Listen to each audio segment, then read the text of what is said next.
So we've been pretty lucky and using games, and we started with games. I mean, partly obviously my background in games, and I try to utilize every single strand of the things I've experienced in my career to bring them together, to always make use of them. And I always had in mind, even though, as Martin was describing, all these different things I did earlier in my career, from probably around 14, 15 years old, I had already decided that AI was going to be my career, and this is what I wanted to do with my life. And then all the other things I picked to do, from the PhDs to writing AI for computer games, was sort of in preparation, if you like, for doing something like DeepMind. And then we made use of all this games knowledge, and we have quite a lot of amazing games engineers, ex-games engineers at DeepMind who work on these simulations and work on these programs. We worked on games because we thought it would be the fastest way to make efficient progress with testing out algorithmic ideas. And that turned out to be the case, and we were very fortunate to make a whole bunch of big breakthroughs. I've just talked about DQN and AlphaGo and AlphaZero, and then we culminated in this program called AlphaStar, which beat the grandmasters in the most complex computer game, strategy game called StarCraft 2, which has all sorts of other challenges from board games, like partially observable environment, and it needs long-term planning and other big challenges. So with that, games has been phenomenal for making progress over almost a decade worth of work to get the algorithms to a point where they were sophisticated enough to be applied to challenging real-world problems. And of course, that's problems, commercial problems and industrial problems, and pretty much every system that you use now at Google has a piece of DeepMind technology in it. From the way the massive data centers are cooled, to the voice on any of the devices that you speak to. The Google devices you speak to use WaveNet, which is the world's best text-to-speech, most realistic text-to-speech system. A piece of DeepMind technology is sort of in almost every service. But for me, my passion, my personal passion, as Martin was saying, is to eventually, was always the plan, was to use AI as this incredible tool, almost like the ultimate tool for helping accelerate scientific discovery. And I think in the last few years, maybe 2, 3, 4 years, I think that's become possible. And I think it's a really exciting time now in AI to do this, to bring over all of these amazing ideas that were developed in areas like games and other theoretical domains, and bring that to real-world important problems. So for me, I always had my eye on, and I learned about the protein folding problem, and I'll describe that very briefly for those of you who don't know what it is. In my undergraduate in the 90s at Cambridge, I had quite a lot of biologist friends there, and one of them was particularly obsessed with this protein folding problem, and still works on protein structure today in Cambridge as an academic, and always sort of thought, first of all, that it would be tractable one day, but also that it would be enormously important if one could solve this problem.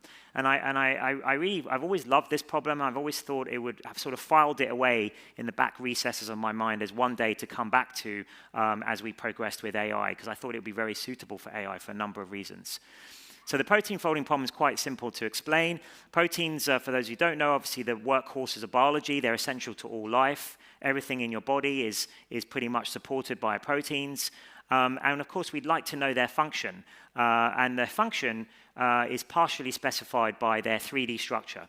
So if you imagine the protein is specified by its amino acid sequence, which you can loosely think of as its genetic sequence, and then in nature it folds up into this 3D structure, and that's what kind of governs its function. Now, determining the structure of these proteins often takes many, many years if you're going to do this experimentally. A lot of painstaking work. Perhaps many of you in the audience work on these things. And the rule of thumb that again biologist friends have always told me is it can take a whole PhD, 4 or 5 years to maybe even crystallize and figure out one protein structure. So it's really a lot of work. And Christian Amfeensen, very famously in his 1972 lecture, for his Nobel lecture, speculated that the 3D structure of a protein should be fully determinable by the amino acid sequence. In other words, we should be able to predict this 3D structure immediately based just solely on its sequence. Now, of course, that then triggered literally a 50-year kind of grand challenge in biology, and people have been trying to make progress on this ever since, and it's obviously a whole field in itself. So why is this such a hard problem to solve this structure prediction problem, the structure prediction problem of the protein folding problem? Can it be solved computationally? And why is this such a hard problem? Well, again, according to a contemporary of Edvinsson, Leventhal's paradox, you know, he sort of back of an envelope calculated there's roughly 10 to the 300 possible conformations that an average protein can take. And yet, obviously, the paradox is that in nature, obviously spontaneously, you know, within milliseconds in many cases. So how is this possible? How does physics solve this then? You know, is the big question. And the other reason we picked this problem is that there's a fantastic, really well-run competition called CASP that runs every 2 years and has been running for nearly 30 years now. And it's considered to be the gold standard benchmark in protein folding to test the best computational systems. And it's a blind test, so experimentalists submit their structures just prior to publishing for the competition, and computationally you have to submit your prediction, and then later on they reveal the ground truth structure, experimental structure, and then you compare the ground truth against your prediction. And usually for every cycle of the competition they have around 100 proteins that they've collected like that they sort of withhold publication of.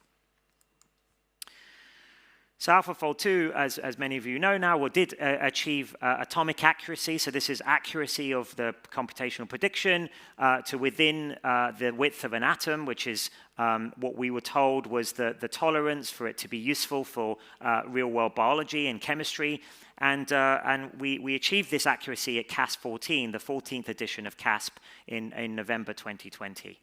And if you look at the progress of CASP, and the winning team, this is the score of the winning team in each of the editions back the prior 10 years to we entered, so from 2006 to 2016, there'd been almost no progress on the hardest category, so-called free modeling category, where there are no prior templates for these proteins. And you know, this score on the y-axis is you can think of it as roughly, it's called GDT, but you can think of it as roughly as the percentage of residues you've got accurately positioned to within a tolerance, a very tight tolerance. And so they were stuck around 40 pretty much, which is not useful in any way for experimentalists. It's far too large in errors. And in 2018, we entered for the first time. We started this work in 2016. The whole project is probably the most complex project we've ever worked on. And we started it literally pretty much the day after we came back from Seoul, from Korea, from the AlphaGo match. This was the next big project we took on.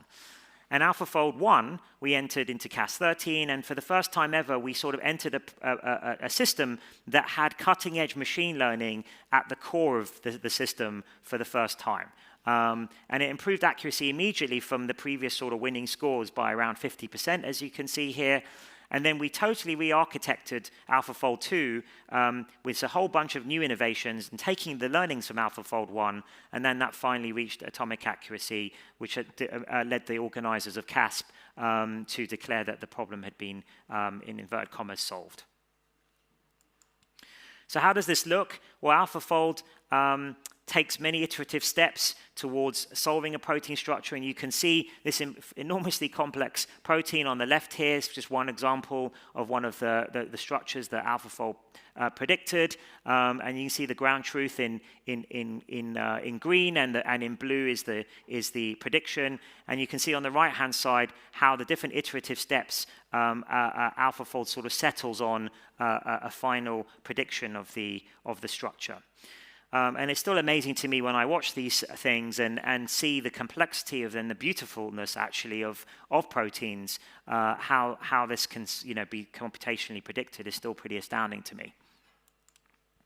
So then we went on to obviously publish all the methods. We open sourced the code, and then we decided, like, how are we going to share this with the world so that the biology community could make best use of it. And we actually decided that the best way to do this was to create a database, freely available database with free and unrestricted access to all the structures that AlphaFold predicted. And we did this in a great collaboration with EMBL, EBI, European Bioinformatics Institute, just up the road from us in Cambridge in the UK.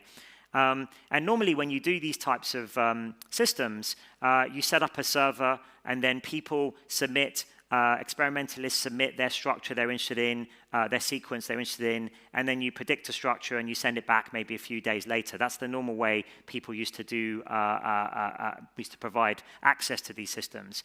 But because AlphaFold 2 was so fast as well as so accurate, we realized that actually over the course of a year, we could actually just fold every protein known to science. So it's around 200 million, depending how you count it, obviously growing all the time. And so we ended up over the course of a year folding every protein there was, and that we could get our hands on in the UniProt database, and then we made that available. Of course, before we did that, just as a side note, and I'll come back to this at the end, we always have safety and ethics at the forefront of our mind of every work that we do. So before we released such a massive database, we consulted actually with over 30 experts in many relevant fields, of course, biology, but also biosecurity, bioethics, pharma, and also human rights too. And from that, we actually made some slight modifications to what we were going to put out there. But the overwhelming feedback from all of them was that the benefits far outweighed any perceived risk. So since then, so it's been out for, AlphaFold's been sort of available for a couple of years now, or maybe getting on to 3 years. And already, it's been incredibly sort of gratifying to see how many things that AlphaFold has been applied to and the wide range of important problems it's being used for. And here's just a small sample of those problems that have been tackled using AlphaFold predictions. And there are many more on our website, unfolded.deepmind.com, where you can see many more sort of testimonies and examples, case studies of how AlphaFold's been used. And I'll just highlight a few here. It's been used by the University of Portsmouth to design sort of plastic-eating enzymes to tackle plastic pollution. It's been used all over the place in big pharma for drug discovery, and also in academia, antibiotic resistance and malaria vaccines, and also neglected diseases, which is a very important part of our mission, neglected tropical diseases like leishmaniasis and dengue that we think often don't have a lot of investment in from pharma, that the NGOs that work on these types of diseases, it was great for them to get an immediate leg up by seeing the structures of the proteins that they were trying to target, and obviously get straight into drug discovery. And then it's also being used in fundamental research too, for example, helping with finding the structure of the nuclear pore complex, and also designing things like molecular protein syringes for delivering payloads into the body. So incredible diversity of different things. And this is always what we hoped for working on this problem of protein structure prediction, was that if it could be done, it would unlock, if we were in this new world of sort of protein structure abundance, it could unlock all these downstream amazing pieces of research. We've been very lucky as well in the terms of it's been recognized, AlphaFold, by very nice accolades like Breakthrough of the Year from Science, Method of the Year from Nature, but also the amount that it's being used has been incredible. So over 1 million researchers and biologists have used AlphaFold and the databases from all around the world, pretty much every country in the world, and the methods papers had over 10,000 citations already.